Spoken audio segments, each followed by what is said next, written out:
Hello everyone, I am Jamarl Thomas. I am your host. This is Soapbox After Dark. I call it After Dark when I can't sleep and I just decide to get up and do the news.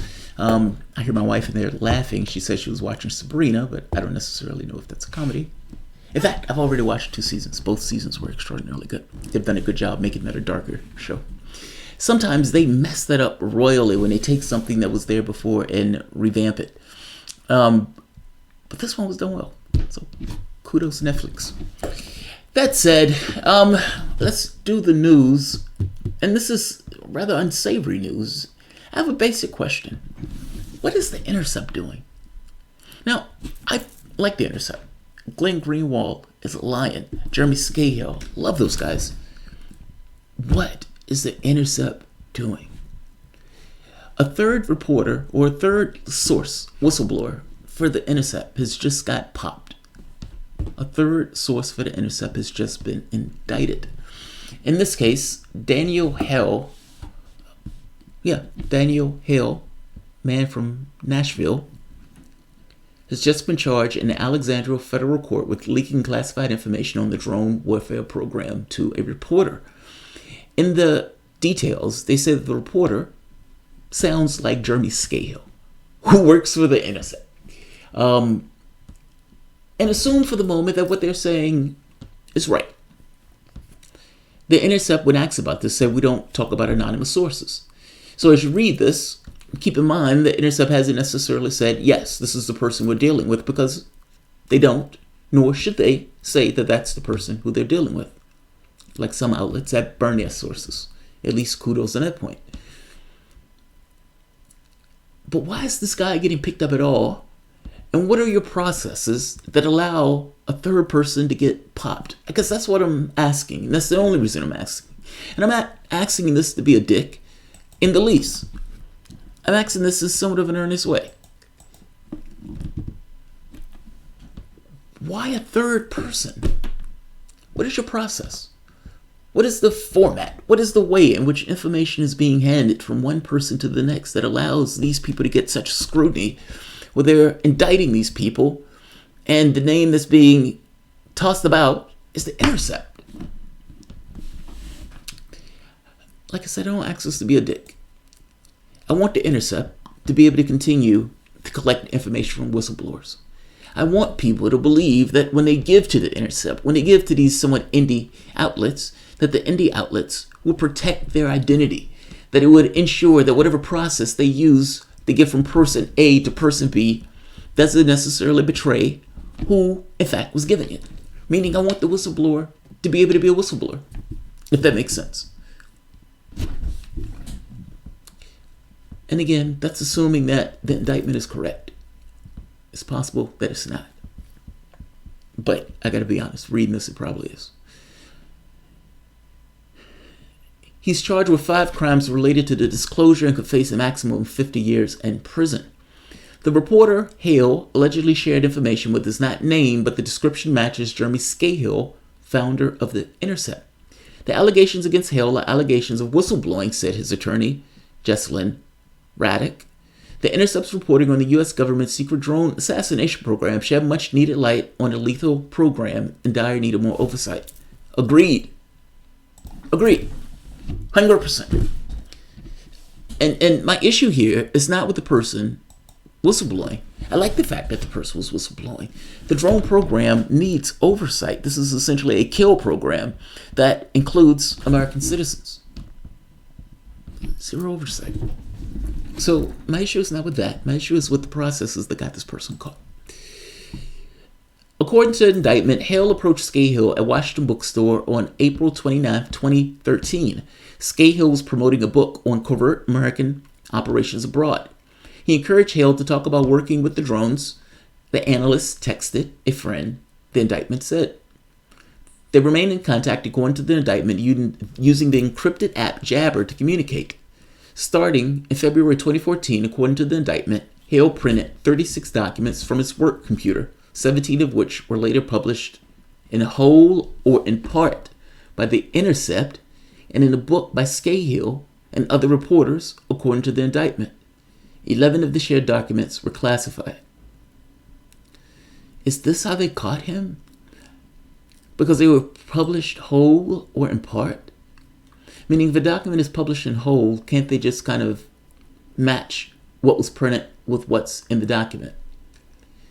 I mean, I don't know the processes they use to catch people like this, but this seems dicey to do. Let's keep going. In October 2015, The Intercept published The Drone Papers, a series by Scahill and others based on classified documents related to the drone warfare.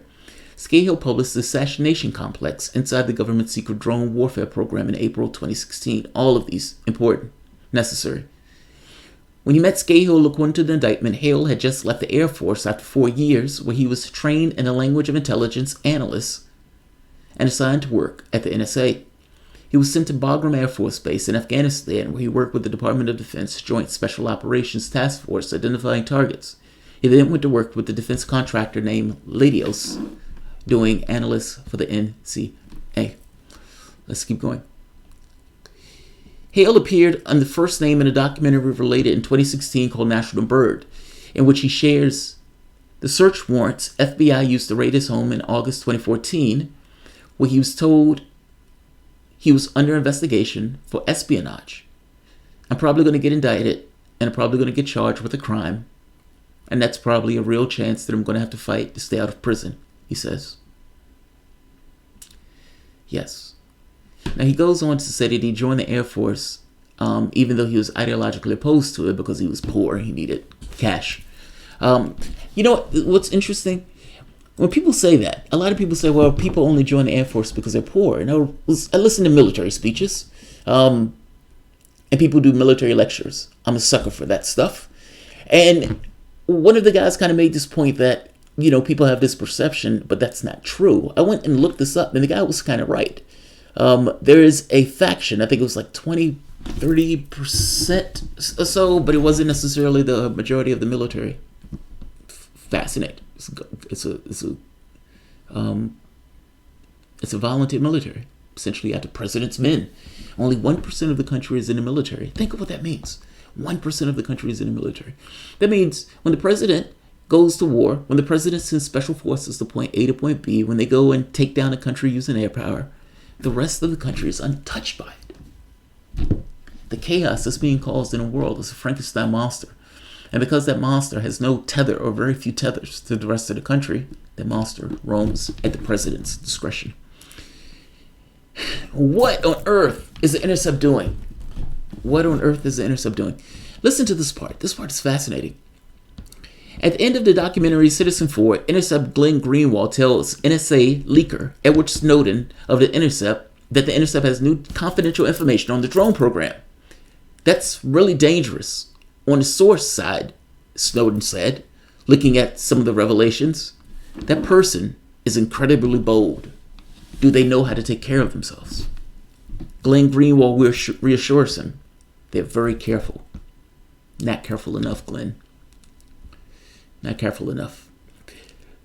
2 other people have been charged with linking information to the website. Former airport linguist, reality winner, and former FBI agent Terry Albury. What is the Intercept doing wrong? That is a valid and legitimate question. This is the 3rd person to get popped. What is the Intercept doing wrong? I think that's a valid question. The reason I ended up with this question is from an odd source. So I like Glenn Greenwald. Glenn Greenwald, I say, is a lion. He's one of my favorite internet people in regards to his ability to think and argue and reason. Look at this.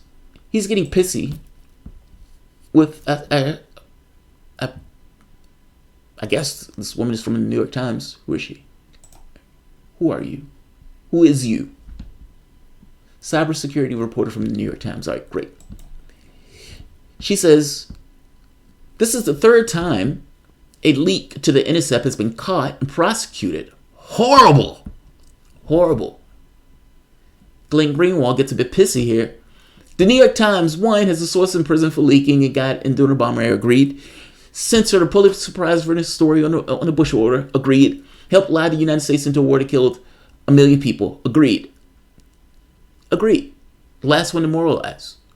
Maybe, but I didn't do any of those things. And I am damn sure moralizing.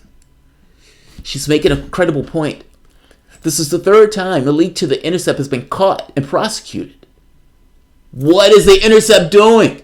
I understand she works for the New York Times. I understand she's moralizing. I understand she's being a bit of an asshole and prodding this. But I've done none of those things. None of that stuff is on my conscience.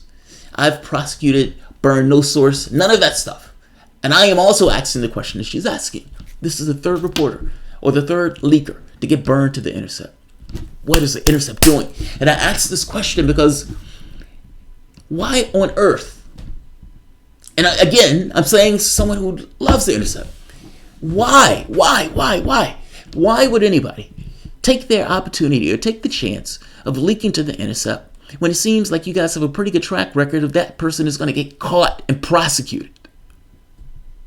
What are you doing wrong? What are you doing wrong? And then an article, Glenn Greenwald says, I hope that person is, he says, yeah, he's being very careful. Not so much, Glenn. Not so much. She's being a dick, but she is right.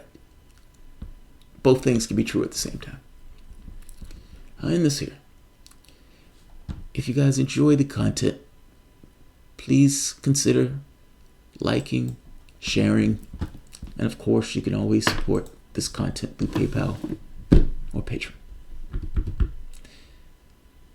All right, I have another video that I want to do after this. Also, you said the sound sounds fishy? No way.